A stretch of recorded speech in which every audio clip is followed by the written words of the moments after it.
கதம்பம் எடுத்து அரண்மனைக்கு வந்தார்.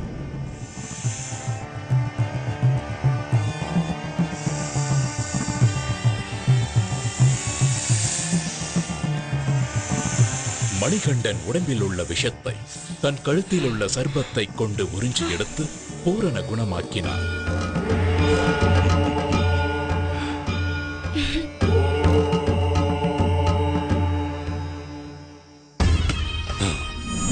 இந்த திட்டமும் முறியடிக்கப்பட்டு விட்டது.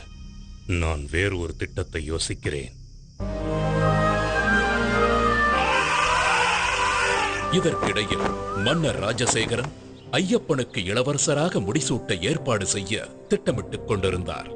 ஆன்றோர் பெருமக்களே, நான் ஓய்வு பெறும் காலம் நெருங்கிவிட்டது என்பது தாங்கள் அனைவரும் அறிந்த ஒன்றே.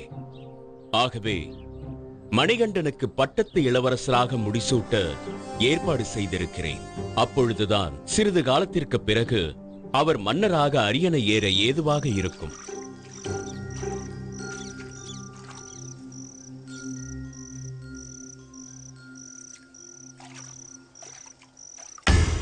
இதுதான் தக்க சந்தர்ப்பம் என்று எதிர்பார்த்த அமைச்சர் மகாராணியை தனிமையில் சந்தித்தார்.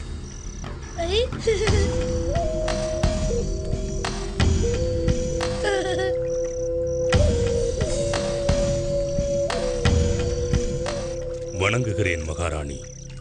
என்ன அமைச்சரே இந்த நேரத்தில்? தங்கள் அனுமதியின்றி அந்தப்புரத்திற்கு வந்தமைக்கு என்னை மன்னிக்க வேண்டுகிறேன். விஷயம் சற்று விபரீதமானது. அதனால்தான் இந்த நேரத்தில் இங்கு வரவேண்டியதாயிற்று. இருக்கட்டும், அப்படி என்ன விஷயம் அமைச்சரே? சில காலமாக தங்கள் மனதை உறுத்திக் கொண்டிருக்கும் சங்கடத்தை நான் அறிவேன். இனி இந்த ராஜ்யத்தை ஆள்வதற்கு உங்களுக்கென்று பிறந்த மகன்தானே உண்மையான அரச வாரிசு. அவனை அன்றி வேறு யாரும் உரிமை கொள்வது என்ன நியாயம்? ஜாக்கிரதையாக இருந்து கொள்ளுங்கள். நான் வருகிறேன் மகாராணி. 12 வருடங்கள் வளர்த்த பாசமெல்லாம் எங்கோ போய்விட தனக்கு பிறந்த மகனான ராஜராஜனுடன் ஒன்றி போய்விட்டார் மகாராணி கோப்பெருந்தேவி. தம்பி,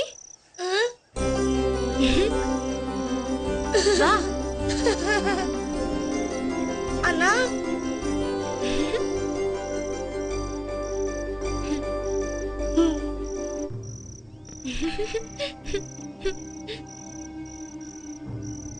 ஐயப்பன் அரசனானால் நாட்டு மக்கள் என்ன என்ன சொல்லுவார்கள்?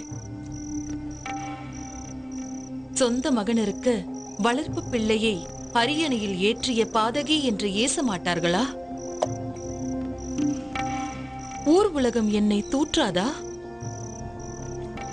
ஆம், இதை இப்படியே விட்டுவிடக்கூடாது. என் மகன்தான் அரசாள வேண்டும்.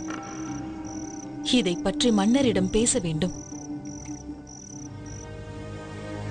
தக்க சமயத்தை எதிர்பார்த்து காத்துக் கொண்டிருந்த மகாராணி ஒரு நாள் மன்னர் ராஜசேகரனிடம் தன் வயிற்றில் பிறக்காத ஐயப்பனுக்கு எப்படி இளவரசராக முடிசூட்டுவது, மாறாக தான் பெற்றெடுத்த மகனான ராஜராஜனுக்கே இளவரசராக முடிசூட்ட வேண்டும் என்று கேட்டார்.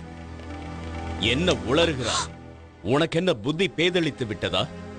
உன் வயிற்றில் பிறக்காவிட்டாலும் ஐயப்பன் தான் இந்த அரசின் மூத்த வாரிசு.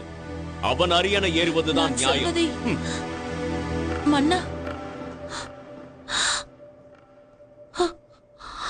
மகாராணியின் வேண்டுகோளை மன்னர் ராஜசேகரன் ஏற்காததால் மகாராணியும் அமைச்சரும் ஐயப்பனை அரியணை ஏற விடாமல் தடுக்க அமைச்சரின் யோசனைப்படி அபாயகரமான ஒரு வேலையை ஐயப்பனுக்கு கொடுக்க திட்டமிட்டார்கள்.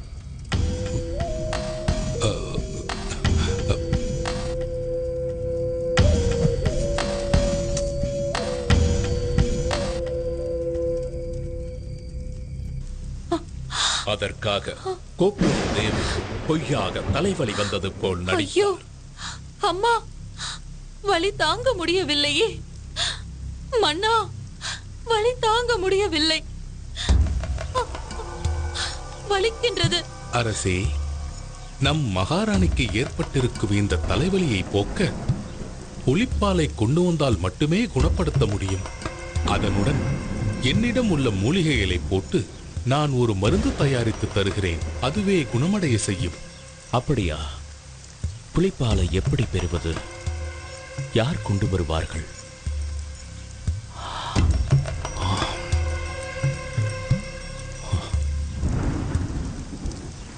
தந்தையே, தாயின் தலைவலியை போக்க நானே காட்டிற்கு சென்று புலிப்பாலை கொண்டு வருகிறேன். தந்தையே, பயப்பட வேண்டாம். என்னை காட்டிற்கு செல்ல அனுமதியுங்கள்.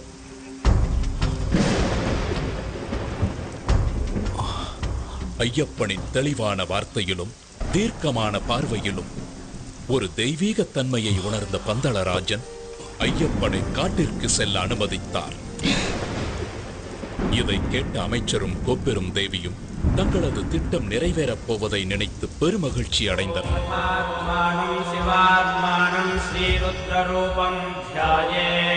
சிவபக்தரான மன்னர் ராஜசேகரன் ஐயப்பனை வழி அனுப்பும் முன் ஈசனை வழிபட்டு முக்கண் தேங்காய் ஒன்றை இறை கடாட்சமாக எடுத்து ஐயப்பன் கொண்டு செல்ல கொடுத்தார். கூடவே உணவுப் பொருட்கள் சிலவற்றையும் போட்டு அதை இருமுடியாக கட்டி ஐயப்பனிடம் கொடுத்து வழி அனுப்பி வைத்தார்.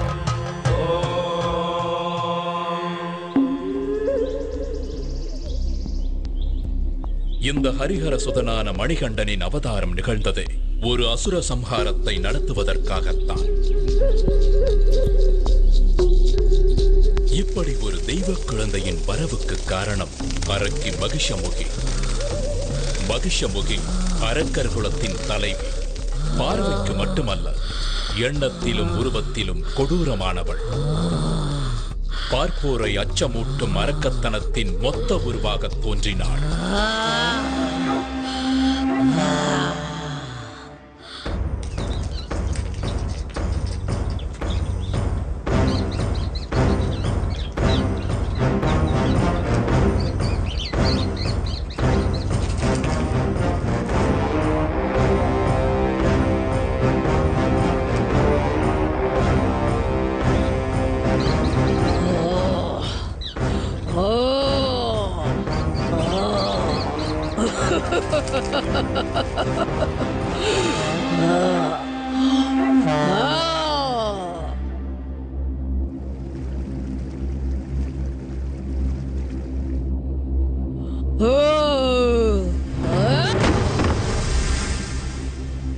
அப்படிப்பட்ட அரக்கி மகிஷமுகியே ஒரு சமயம் பயத்தில் நடுங்கிக் கொண்டிருந்தாள் என்றால் என்ன சொல்வது? காரணம், அரக்க பிரதிநிதிகள் ஒவ்வொருவராக மாய்ந்தனர். அவ்வாறு வீழ்ந்தவர்களில் முக்கியமானவன் மகிஷியின் அண்ணன் மகிஷாசுரன். எனவே அதற்கு பழி தீர்க்க தன் பலத்தை பெருக்கிக் கொள்ள முடிவெடுத்தான். ஓம் பிரம்மதேவாய நமः. அண்ணனின் முடிவு தனக்கும் நேராமல் இருக்க பிரம்மதேவனை நோக்கி கடும் தவம் புரிந்தாள்.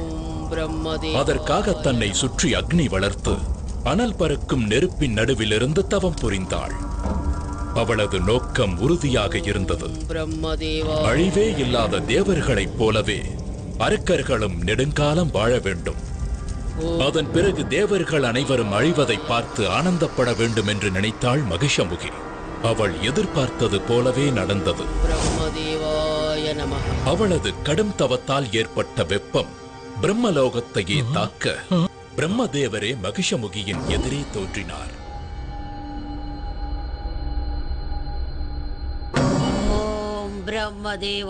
மகிஷமுகியே, உன் கடும் தவத்தால் நான் மனம் நெகிழ்ந்தேன். கண் திற. வணங்குகிறேன் நான் முகனே. என் வேண்டுதலுக்கு இணங்கி என் முன் காட்சி தந்தமைக்கு நன்றி. நல்லது மகிஷமுகி, உனக்கு வேண்டிய வரத்தை கேள். பிரம்மதேவனே, தேவர்களைப் போல எனக்கும் சாகா வரம் வேண்டும். அப்படி ஒரு வரத்திற்கு சாத்தியமே இல்லை. இறப்பை யாராலும் தவிர்க்க முடியாது. இறப்பு என்பது இயற்கையின் நியதி. ஆனால் உனக்கு ஒரு சலுகை காட்டுகிறேன். நீ எப்படி யாரால் இறக்க வேண்டும் என்று நினைக்கிறாயோ அந்த வகையில் உனக்கு மரணம் சம்பவிக்க நான் வரம் தருகிறேன். பிரம்மதேவா, நீர், நிலம், நெருப்பு, காற்று மற்றும் எந்த விதமான நோயாலும் ஆயுதத்தாலும் எனக்கு மரணம் ஏற்படக்கூடாது. பஞ்சாச்சரத்தினாலான சிவனுடைய அம்சம்